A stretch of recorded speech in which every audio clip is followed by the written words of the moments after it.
The UFC's first trip to Saudi Arabia is in the can, and overall, it was a fine event. The prelims were a bit slow until the Felipe Lima fight, where he choked out Naimov, and then momentum took over, and the card was, it was A tier from there on out. So let's work our way down, and I'll give my reactions and thoughts to what really happened. So, Whittaker versus Aliskerov. I mean, what is there to analyze? I mean, respect to Aliskerov for stepping in and shit, but he couldn't defend the uppercut. The same one with that he took from Chimaev. It's just his guard is weird. His hands are out, and he just didn't have a chance to do anything. Whittaker was supposed to win this fight either way. Looking at Ikram's gut, he is one of those, I guess, caucus fighters who has a bit of that flabby body. I'm thinking of Shamil Gaziev and the guy from PFL, Magomed Karimov. If any of you guys know who that is, that guy is flappy, but, skilled enough. He did get flatlined by Ray Cooper a while back, but he wins in those, stale decisions and whatnot. But Ikram, his sambo's good enough. It's not world class, but, he won some trophies. But yeah, Whittaker got it, knocked him out. First knockout in a long time. I can't even remember that. I think it was Brunson or something. Jacare was his last knockout and whatnot. But yeah, sick. It was good. Luckily, Ikram isn't in the title picture yet because he's way too soon to be even, get this big of a jump up.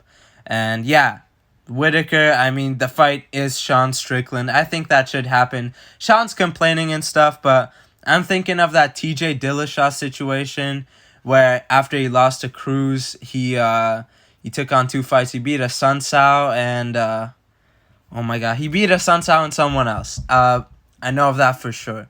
But yeah, I'm thinking Whittaker versus Strickland, and you do Aliskerov versus someone else. Give him Magomedov. Do what you did. Magomedov as in Abus Magomedov. Do the same thing you did with Pavlovic and Volkov, but with those two. Speaking of Volkov, absolutely clinic Pavlovic. People saying Pavlovic was, depleted and, discouraged by that Aspinall knockout. Can't really say that in my opinion. He had a full camp. His physique was on point. You could see in the Aspinall one, he had a bit more of a love handle physique. I know he does have some, but the muscles were on point. The photos were everywhere. It was going viral. But Volkov just kept this guy on the outside, and another fight that defies heavyweight, because you think, Sergey beats Lewis, who beat Volkov. But, Volkov obviously beats Sergey Pavlovich. Makes sense. It's one of those MMA math triangles that I've made and stuff. I have to make one for heavyweight and light heavyweight and stuff on the Insta. But shit, just a clinic. Teeps 1-2s at range. What more? Yeah, is there to say? Volkov. People saying the Gone rematch. Jalton Almeida works for me. Volkov versus Almeida, and then you do Pavlovich versus, I don't know, someone else. You know what? Spivak. Give him Spivak. I know it's a fight that doesn't make sense, but I remember there was a time they gave Dawkins, coming off a loss to Lewis, they gave him all the way, they boost him. They gave him blades. All right, they gave him blades up the rankings, and it made no sense, but do that. Get Big Pav on back to winning ways. Now, onto this fat fuck. He beat up Daniel Rodriguez, who was coming off of 3 losses. The Li Jingliang fight was a loss. You cannot, take that one away. Everybody in the MMA community knows that was a loss. And on a mission for gold, get that out of your X handle or Twitter handle or whatever. On a mission for tacos, this guy is on. Oh my god. You cannot be missing weight after a 12-week camp. Sure, the commentary were alluding to this guy having staph infection, but come on, dude. Unprofessional. I don't even care, dude. This guy's talking like he wants to be a champion, like he didn't lose to Chris Curtis. if it wasn't for that headbutt, he would have lost to Chris Curtis and whatnot. Lost to Darren Till as well. I mean, not the worst loss, but whatever. I mean, good win. You know what? Give him the Weidman rematch or Bruno Silva, something like that. A decent enough name. Now, Shar Bullet. Obviously, his opponent just stood there and took some punches, but respect to Troli for, you know, hopping from the Aliskra fight all the way to this one. And, yeah, I mean, he just pieced him up. He kicked him away. Izzy style, but, you know, yeah, exactly like Israel Adesanya, but a bit more flashy and, you know, needs to work on the takedown defense, though. I know he defended them, but I did not like his form. Anthony Tricoli is a longer guy, so if Shara fights somebody a little shorter than him, they're going to get to his legs much easier and get those takedowns better. And as for the cage grabs, if you're not cheating, you don't want to win. So, respect to Shara. Throw in a bit more eye pokes, you know, get revenge somehow for what happened to his eye. Now, onto Johnny Walker. Non-existent chin. He should have won this fight. I do not respect Volkan Uzdemir's striking that much. I don't get his stature. I don't get his like bloated delts or whatever. His I just don't get his physique and how he can throw punches and land on people. But this guy looks slow. Johnny looked slow, man. And he got... I gave him round 1 in the Ankalaev rematch. That guy was throwing so many kicks and was landing so good on Ankalaev in the Ankalaev rematch. But he just looked slow, just looked off. Even his flying knee attempt was off. And Volkan just, you know, put him up against the cage and just clubbed him. And this guy cannot get knocked out in regular fashion. It must be in a goofy way, but I guess we should have seen this coming. This guy is Thiago Santos' only win in his horrible streak. And Thiago Santos has been losing. If you don't know, he's been losing in PFL now too. I think no contest against Rob Wilkinson because he popped for steroids. I think they both popped. And then he took a short notice fight against some guy, I think, and he got TKO'd out on the ground as well. But yeah, we should have seen it coming. Wins over Kutalaba, Paul Craig, and Anthony Smith. I mean, the Anthony Smith one against the GOAT. Don't disrespect him there, but yeah, I mean, tough for Johnny. The guy cannot, you know, yeah. But I like the Ozdemir Jan Blachowicz match. That's a good fight. Makes sense. Jan should rebound sooner rather than later, and fight Jan Blachowicz. And now to Nasrat Haqparast versus Jared Gordon. They can't stop robbing Jared Gordon. He keeps on calling for a top 50 name, but he's not popular enough. He's known for being the guy who got robbed against Pimblett and headbutted against Bobby Green. And now he's split decision to Nasrat Haqparast. This isn't like Bobby Green and Paddy Pimblett are way more popular names than Nasrat, and he keeps on fucking getting robbed, dude. It's so tough. It's so tough for the guy. KO'd Marco Madsen. You think he's on some momentum. A little later in his career, he's like 35-36. And puts on the pressure. He's ripping to Nasrat in rounds 2 and 3. Round 1, Nasrat obviously clubbing him way more. But yeah, just tough. Just a tough result.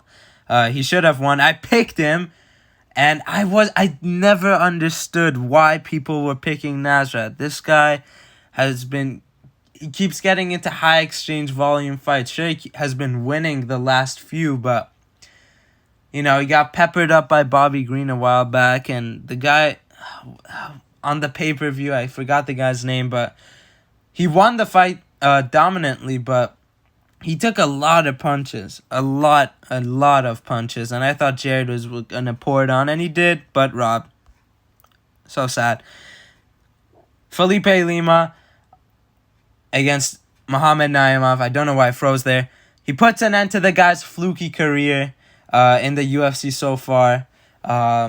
and does it in spectacular fashion. Capitalizes on a sequence, jumps on his back and puts the hooks on. I don't know why Naimov didn't turn into him a bit sooner, but I guess Lima had a bit more leverage on the cage, but he sunk in those hooks and immediately put on the choke. The first round was pretty even. It could lean either way. I mean, Lima did land a few of the better strikes, but it was pretty even. But you could lean to Lima in the first round, but choked the guy out, and he choked out a featherweight who beat a lightweight in Malarkey. I mean, Malarkey's name doesn't hold up because the guy's fragile as fuck.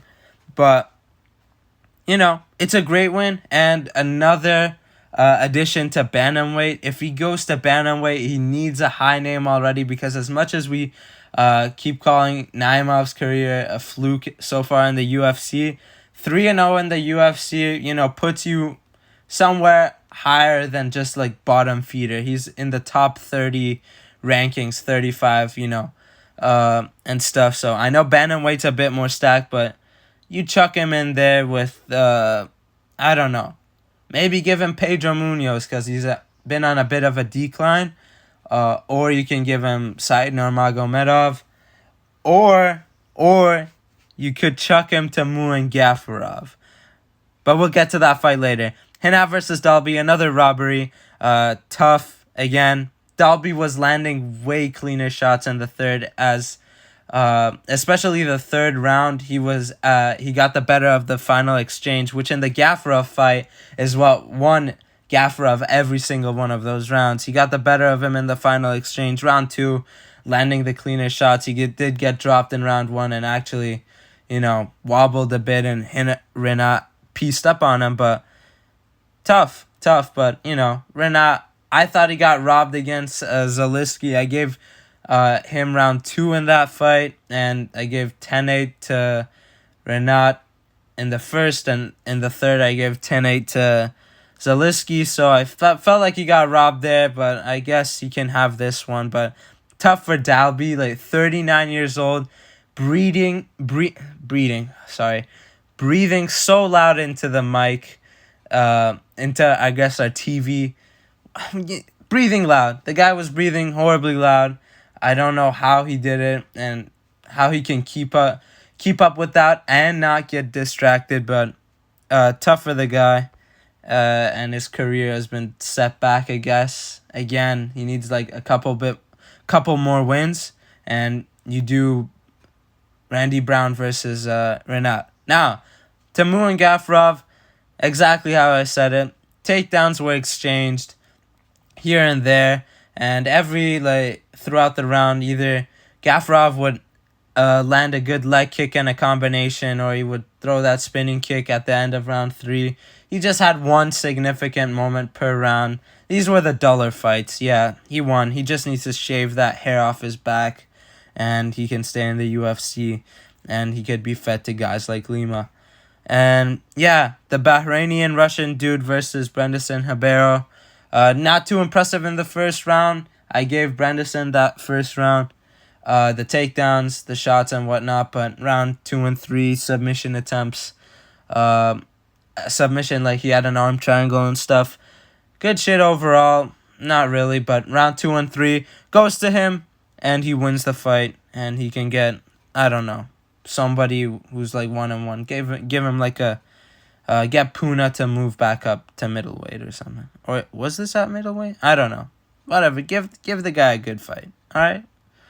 And then the Asian dudes, Korea versus China. I picked the Korean dude. These guys kept fighting past the bell in round 1. It was a decent scrap. It depended on who you gave round 1. I gave it to the Korean guy. A lot of people gave it to the Chinese dude. It was a fun scrap to open up the card, but nothing exciting. And yeah, those were my thoughts on the card. And peace.